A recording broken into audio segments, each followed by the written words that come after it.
Itu sebabnya sejauh apapun kita sudah merasa benar, saudaraku, Yesus mengajari kita. Selama ini kalau kita merasa benar itu sudah cukup. Kalau kita diganggu dalam hal itu, rasa tersakiti, rasa tidak bisa keluar lagi, itu saudaraku. Tapi kalau mau masuk kepada luput dari antikris, kebenaran manusia juga belum bisa dipertahankan. Kita harus sampai masuk memiliki pakaian linen halus yang berkilau-kilauan. Itu adalah perbuatan-perbuatan benar. Perbuatan benar dari orang kudus. Kita bersyukur kepada Tuhan saat ini kita bisa mendapat kesempatan dari Tuhan menyembah Dia, dan kita akan memperhatikan bagaimana penyembahan kita itu, penyembahan di bumi ini arahnya itu sampai kemana. Jadi penyembahan itu tidak asal begitu saja, tapi arahnya itu ada tujuannya, ada sasarannya. Dalam Wahyu pasal 12 kita akan membaca ayat yang ke-14. Kepada perempuan itu diberikan kedua sayap dari burung nasar yang besar, supaya ia terbang ke tempatnya di padang gurun, di mana ia dipelihara jauh dari tempat ular itu selama 1 masa dan 2 masa dan setengah masa. Lalu ular itu menyemburkan dari mulutnya air sebesar sungai ke arah perempuan itu, supaya ia dihanyutkan sungai itu. Tapi bumi datang menolong perempuan itu. Ia membuka mulutnya dan menelan sungai yang disemburkan naga itu dari mulutnya. Maka marahlah naga itu kepada perempuan itu, lalu ia pergi memerangi keturunannya yang lain yang menuruti hukum-hukum Allah dan memiliki kesaksian Yesus. Dan ia tinggal berdiri di pantai laut.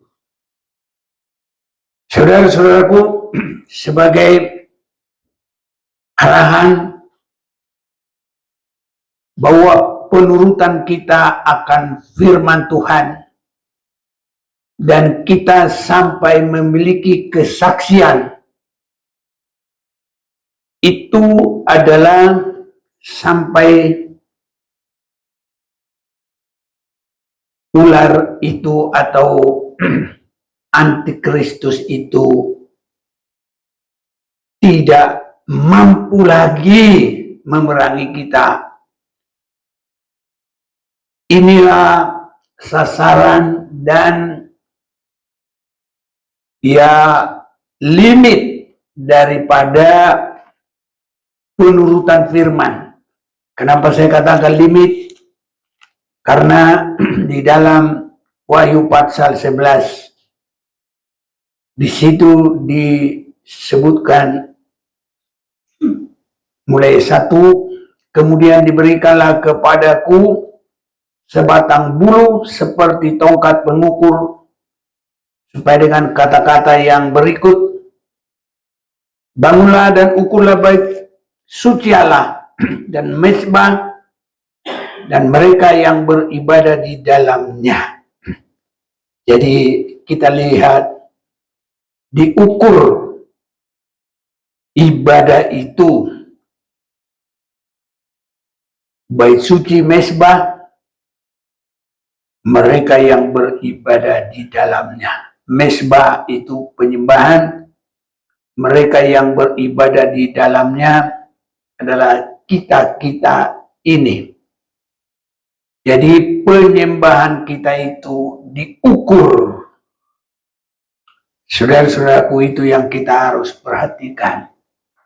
Jadi penyembahan kita ini bukan hanya haleluya, haleluya, tapi diukur.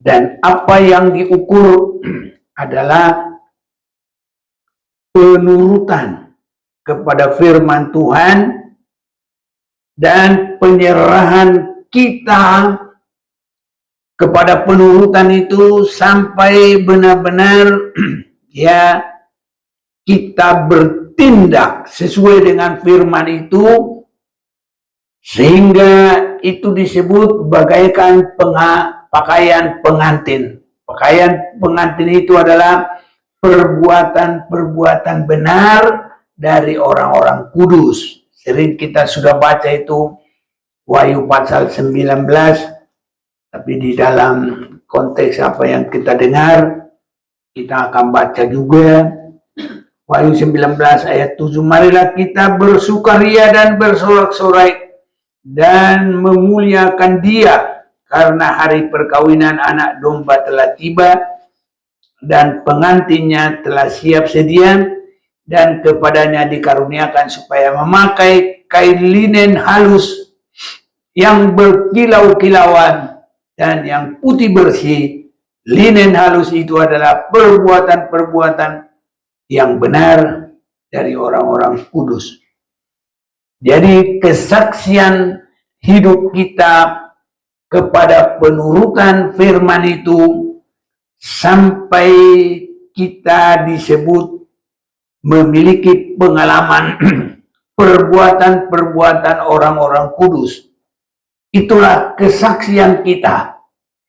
Dan penurutan dari firman penurutan kita kepada firman Tuhan itu menjadi pakaian linen halus dalam hidup kita. Jadi itu kesaksian hidup yang tidak bisa lagi dinodai, dan iblis tidak akan bisa lagi sembarang menuduh kita. Karena sama dengan Joshua, imam besar, kalau kita baca dalam Zakaria pasal yang ketiga, dia tidak bisa berbuat apa-apa. Ya, makanya bagi kita, kalau kita boleh mendapat kesempatan dan Tuhan berkemurahan bagi kita, maka kita akan memiliki pakaian kudus. Dalam Zakaria pasal yang ketiga, saya baca bagi kita seperti ini.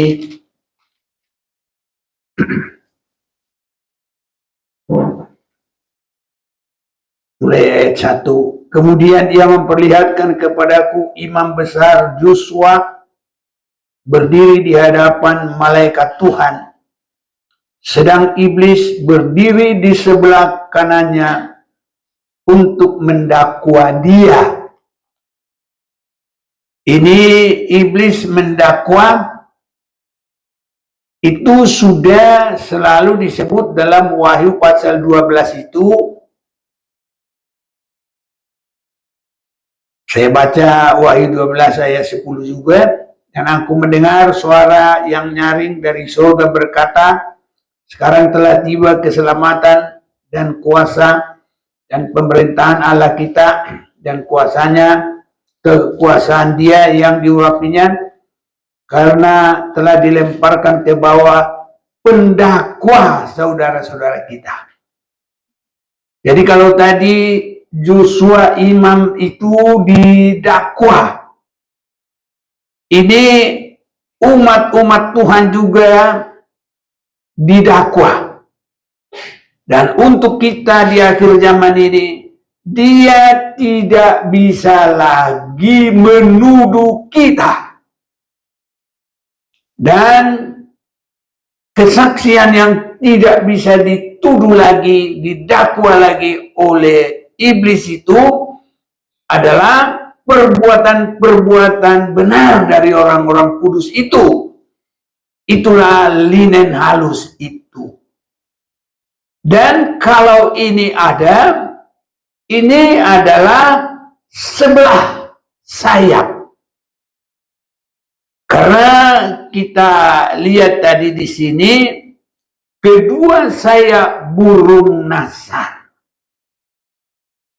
Tadi dalam ayat yang ke-14 itu, kepada perempuan itu diberikan kedua sayap dari burung nasar yang besar, supaya terbang ke tempatnya di padang gurun, di mana ia dipelihara jauh dari tempat ular itu, selama 1 masa dan 2 masa dan setengah masa. Ini adalah gereja atau umat Tuhan yang luput dari kuasa antikris. Kita berdoa, dan inilah saudaraku, makanya kita menyembah, dan makanya kita berserah, dan supaya kita senantiasa tekun dan setia sampai kita boleh mendapat ini. Jadi ketekunan, kesetiaan, penurutan kita ini sampai mendapat kedua sayap burung nasar ini, saudara-saudaraku. Jadi kesaksian kita sudah sampai kepada perbuatan-perbuatan benar dari orang-orang kudus. Jadi firman dan Roh Kudus itu menyatu, saudara-saudaraku. Di dalam kita kuasa Roh Kudus menolong kita melakukan semua firman Tuhan. Sampai iblis tidak bisa lagi menjangkau kehidupan kita. Dan firman Tuhan dan Roh Kudus yang kita lakukan itu mampu menjadi sayap bagi kita untuk tidak bisa dijangkau oleh antikris. Tidak ada yang bisa menyelamatkan kita dari kuasa antikris kecuali kalau kita mendapat kedua sayap burung nasar. Alkitab berkata, hanya itu yang bisa lepas dari kuasa antikris. Sebabnya ada baiknya kita mau baca bersama dengan jelas dan teliti. Kita baca lagi Wahyu 12 tadi ayat 14. 1, 2, 3. Kepada perempuan itu diberikan kedua sayap dari burung nasar yang besar, supaya ia terbang ke tempatnya di padang gurun, di mana ia dipelihara jauh dari tempat ular itu, selama 1 masa dan 2 masa dan setengah masa. Jadi 3,5 tahun itu hanya sayap burung nasar itu yang menghentar kita kepada pemeliharaan. Ada dulu pendeta-pendeta di satu daerah, pernah sempat saya baca, waktu mereka sudah saat itu sangat ngetren Tuhan akan datang, sehingga di puncak juga ada orang berdoa menanti Tuhan. Tapi mereka di situ nggak pulang-pulang, nggak tahu Tuhan sampai sekarang belum datang. Ada lagi di daerah tikungan yang mau masuk ke pintu timur kebun binatang itu. Saya sampai melongok saya ke dalam, cuma nggak bisa ngelihat orangnya. Nah, mungkin mereka nggak tahu di kamar-kamar nggak boleh. Jadi kalau sampai masuk, saya nggak sampai masuk ke dalam, saya hanya dari luar. Tapi itu adalah mereka di situ ada menanti kedatangan Tuhan juga. Ada juga di satu tempat saya dengar mereka pergi ke gua dan mereka menyediakan makanan-makanan kaleng karena mereka perkirakan waktunya akan datang berapa hari sehingga mereka siapkan makanannya supaya mereka bisa hidup sampai Tuhan datang. Tapi saudara-saudaraku, semua itu bukan itu. Tapi firman Tuhan berkata, makanya kita sudah baca, kepada perempuan itu diberikan kedua sayap dari burung nasar yang besar, supaya ia terbang ke tempatnya di padang gurun. Jadi bukan usaha manusia, tapi manusia berserah kepada Tuhan sampai Tuhan memberikan kedua sayap burung nasar itu. Dan semoga itu juga ada kita miliki semuanya. Itu sebabnya penyembahan kita ini harus selalu terus semakin setia melihat seluruh firman Tuhan. Kita berdoa kepada Tuhan supaya Tuhan tolong kita dari kitab Kejadian sampai kitab Wahyu, sehingga menjadikan kita memiliki kesaksian yang menjadikan satu sayap dan firman Tuhan. Ya, jadi firman Tuhan adalah penyerahan perlakuan kita. Jadi kalau pakaian itu, kalau sudah menjadi hidup kita, jadi yang kelihatan itu, saudaraku, dalam semua hidup kita ini adalah perbuatan-perbuatan benar dari orang kudus. Itulah linen halus yang berkilau-kilauan. Itu hanya kalau kita berserah kepada pimpinan Roh Kudus dan kepada seluruh firman Tuhan. Jadi kalau itu tidak sampai kepada sasaran yang Tuhan tentukan, maka masih bisa dijangkau oleh antikris, walaupun mereka memiliki dua hal, tapi tidak sampai kepada puncaknya. Itu sebabnya ayat 17 tadi, Wahyu 12 itu, maka marahlah naga itu kepada perempuan itu, lalu pergi memerangi keturunannya yang lain yang menuruti hukum-hukum Allah. Sudah menuruti, tapi tidak sampai menjadikan dua sayap burung nasar. Ini, saudaraku, artinya tidak bisa menggeser dia, artinya tidak bisa menggerakkan dia. Jadi berarti dia memiliki sayap yang tidak kuat. Nah, memang punya sayap tapi tidak mampu. Ini, saudaraku, menuruti hukum-hukum Allah dan memiliki kesaksian Yesus. Jadi kesaksian Yesus itu, saudaraku, kebenaran Yesus itu harus sampai lengkap dalam kehidupan kita.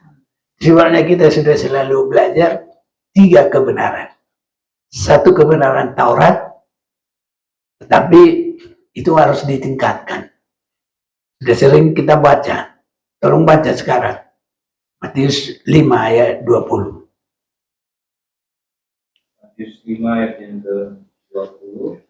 Yang firman, maka aku berkata kepadamu, jika hidup keagamaanmu tidak lebih benar daripada hidup keagamaan ahli-ahli Taurat dan orang-orang Farisi, sesungguhnya kamu tidak akan masuk ke dalam kerajaan surga. Ya, jadi kebenaran Taurat itu harus ditingkatkan. Kebenaran Taurat itu, kalau hukum kita di Indonesia, selalu kita mendengar hukum itu adalah kitab undang-undang hukum pidana.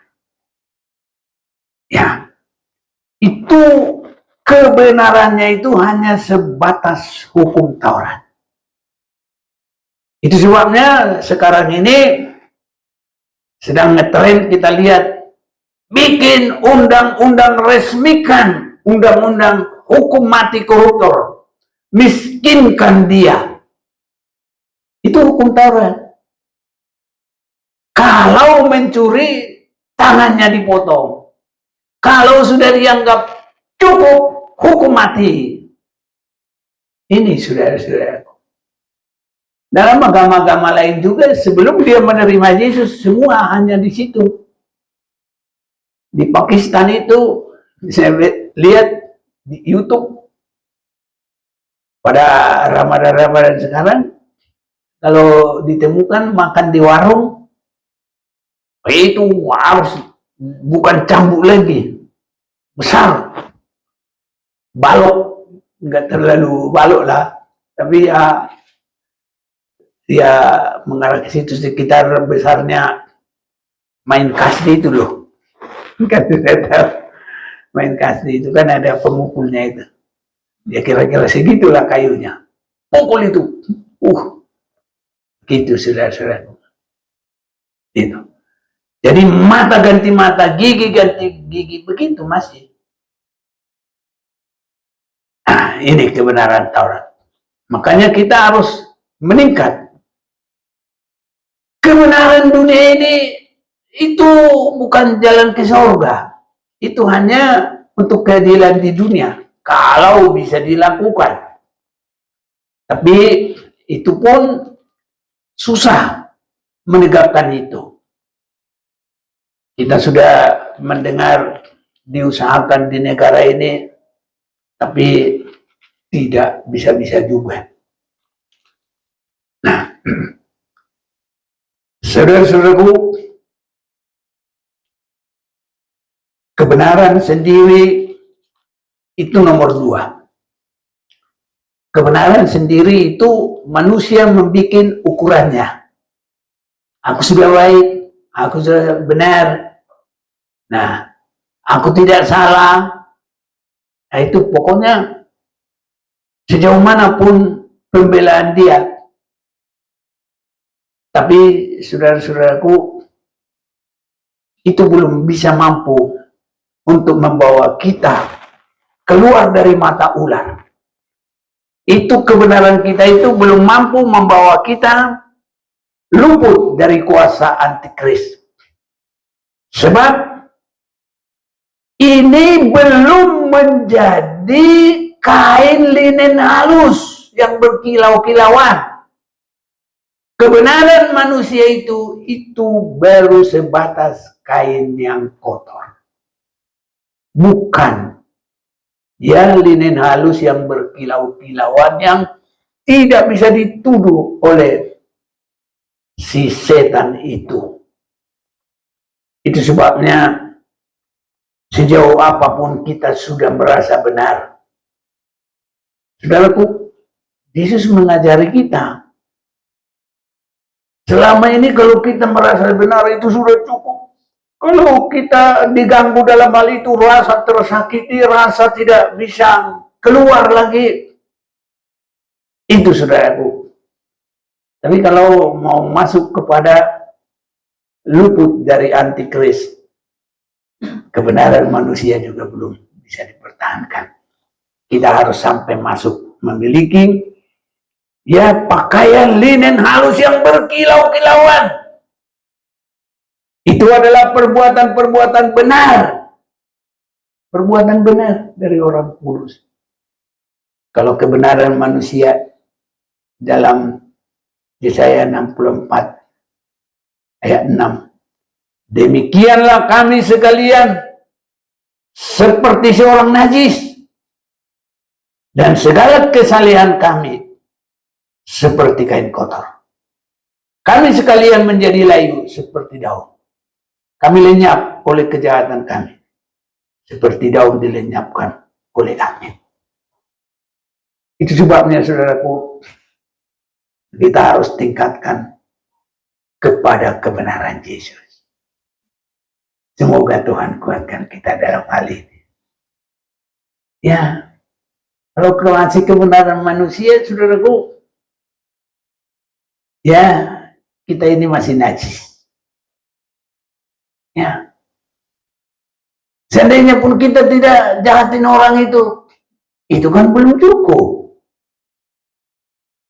Ya, dan kebenaran yang seperti itu masih seperti kain kotor. Padahal dalam Wahyu pasal 19 ayat 8 bahwa kita memiliki perbuatan-perbuatan benar dari orang kudus. Itu kesaksian kita, bukan kesaksian kebenaran manusia. Perbuatan-perbuatan benar dari orang-orang kudus. Dan yang mengukur kekudusan kita ini, kebenaran kita ini, bukan kita, bukan manusia. Harus Yesus yang bersaksi. Lihat, aku jadikan semua baru. Harus Yesus yang menentukan. Tidak ada lagi cacat dan noda. Baru masuk Yerusalem baru. Kesana kita, saudara-saudaraku. Memang banyak belum melihat itu. Bahwa baca kitab Wahyu aja banyak orang takut. Saudaraku. Mungkin pendeta juga masih banyak gak suka baca itu. Ya, bisa saja tidak menjadi penguat bagi dirinya. Tapi kalau Roh Kudus yang menyingkapkan itu kepadanya, nanti dia akan suka itu dan dia mengerti semua, saudaraku. Dan kalau belum sampai dalam hal ini, dia tidak akan mengerti ukuran yang sampai tidak bisa dijangkau oleh antikris. Jadi dua sayap itu adalah dalam kita berserah kepada Tuhan dan kita melihat firman Tuhan untuk kita masuk dalam kebenaran Yesus Kristus. Kebenaran Yesus Kristus itu yaitu mulai dari dia datang dari surga. Dia tidak menganggap kesetaraannya dengan Allah. Ini saudaraku, padahal itu begitu tinggi, itu mulia. Tapi dia mengambil rupa manusia yang tidak ada arti, yang terbuat dari tanah yang sudah jatuh dalam dosa. Ini hebatnya saudaraku. Manusia itu belum ada kebenarannya juga udah begitu dia merasa sudah paling. Saudara-saudaraku, masih terlalu jauh perjalanan kita. Tapi saya yakin Tuhan pasti tolong kita. Tuhan yang sudah memulai, dia akan melanjutkan. Yesus tidak menganggap kesetaraannya dengan Allah. Dan dia mengambil rupa manusia. Dia mengambil seorang posisi hamba. Bukan untuk dilayani, tapi untuk melayani. Semoga kita semakin mengerti dan semakin memiliki penyerahan. Dalam penyembahan ini yang kita lihat di dalam diri kita, sudah sejauh mana kita. Dan kalau sudah sampai nanti kepada selanjutnya, tidak ada bisa membalas. Yesus mengampuni sampai kepada dia mati tersalib. Dan seandainya pun orang memusuhi kita, tidak boleh sakit hati. Tapi apa? Buat yang baik kepada musuh. Beri dia makan. Kalau dia haus, beri dia minum. Itu di dalam lanjutan Matius 5 tadi, ayat 20 itu. Saudara-saudaraku, kamu sudah dengar dalam hukum Taurat, mata ganti mata, gigi ganti gigi. Tapi kalau kita dalam Yesus, berikan musuhmu makan. Kalau dia haus, berikan musuhmu minum. Semoga Tuhan kuatkan kita, saudara-saudara itu. Harus sampai kepada kebenaran Yesus. Baru hidup. Makanya, Yesus berkata Yohanes 14 ayat 6, Akulah jalan kebenaran. Baru hidup. Ini saudaraku, jalan dulu dalam kebenaran itu, baru hidup. Itu artinya, bukan asal tertulis itu susunannya udah dari surga, saudara-saudaraku. Bukan asal-asalan. Orang seringkali asal baca saja, lewat.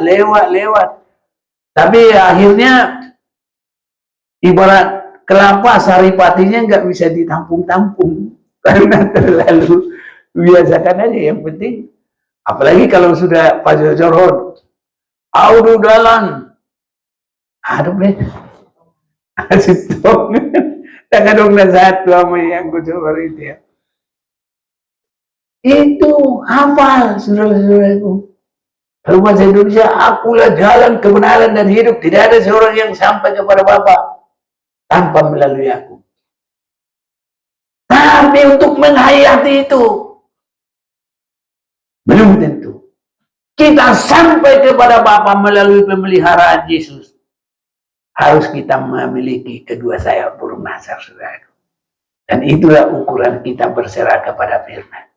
Itulah ukuran kita melakukan firman Tuhan. Semoga Tuhan kuatkan kita. Mari kita mau datang menyembah.